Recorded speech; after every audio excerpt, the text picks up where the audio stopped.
Alright, so I have something that I wouldn't really say is special, but it is definitely different. When you get into watch collecting, you definitely hear the name Sea-Gull a lot, and that is the Chinese watch manufacturer that is also one of the biggest watch manufacturers in the world, let alone China. But outside of China, all you hear about is the Sea-Gull chronograph, which is the 1963, which is an iconic historic piece and also at the same time one of the most affordable mechanical chronographs out there. But other than that, you only hear about Sea-Gull movements and not Sea-Gull watches. I have delved a little bit into the Sea-Gull catalog and got myself one of these a while back. I have a lot of detailed things to say about this watch for a different video, so I'm gonna save it for that, but all you need to know, this is a pretty decent watch. Don't mind the bracelet. It came with a faulty bracelet that I messed up even further, so I ended up using one of my Forstner bracelets on it, and that ended up being something I much rather prefer than its original bracelet. It's a really good watch. And I do have watches that do use Sea-Gull movements. This is a homage of the Vacheron Constantin 1921.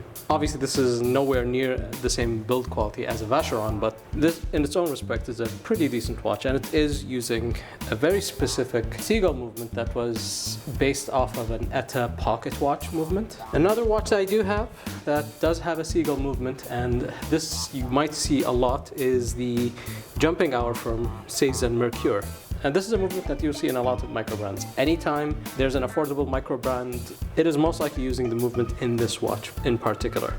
So why do I bring all of this up? Now, usually when people go into AliExpress, they go for very specific brands such as San Martin, Addy's Dive, Watch Dives, and the like. Very rare do you hear anyone talking about Sea-Gull watches. What I have in this box here isn't only a Sea-Gull watch, it is a vintage Sea-Gull watch. I came across a few shops on AliExpress that sells restored vintage Chinese watches, which this is, you could say, a reissue of. And I wasn't really sure if these vintage watches were any good. You can't really find them anywhere else on the internet other than AliExpress. And I thought it was priced very decently. It was around 167 UAE dirhams, which is give or take $45 or so. And I thought, you know what, let's give it a try. Let's see how it goes. And I'm gonna flip the camera and we'll see what's inside this box.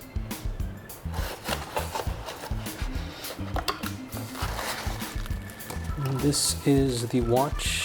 Everything is still wrapped. Just get a knife.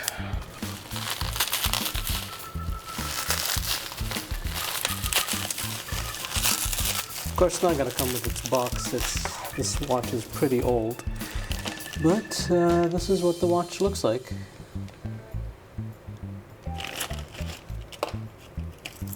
Of course, there's a card telling you how to.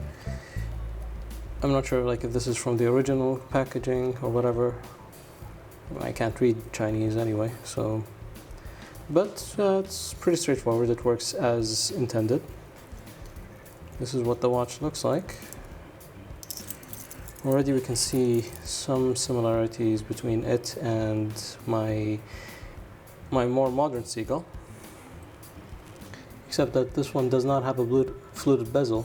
This one has a Cyclops, my first ever Cyclops watch. I'm not really sure if it's where it's supposed to be. I feel like it's a little slanted to some certain extent. Doesn't obstruct the date window at least. Some indication that it is manual wind. You can hear it from the way it ratchets.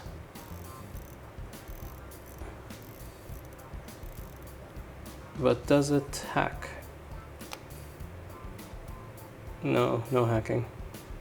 Just stays where it is, in a date position, as expected in these kind of watches. So usually, in order to change the date quicker, we just go. Okay, and take it back to 9. Oh, it doesn't do the date changing trick. That's a shame. So we'll have to keep going, I guess, until we reach the signed crown, unlike the other Sea-Gull. But for the most part, this seems to be working good as new. pretty slim actually. Let's take a look at it on the wrist. Obviously will require some adjustments for my wrist. I'll do that later. But actually a lot larger than I expected. I was expecting it to be a much smaller watch. These are of course folded links. Even the end links are hollowed out. Not too bad actually. It is pretty comfortable to wear. It's very light and balanced on the wrist. It just needs adjusting. I'm not entirely sure if this is still worth the money. I mean, sure, I only paid what, like $45 for this piece. Like, let's see how it fares in a week, a month.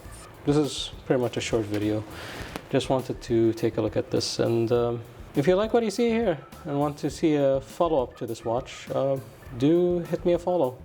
Let me know what you think. Let me know if you have a Sea-Gull that is not the 1963 chronograph. I'll see you in the next one.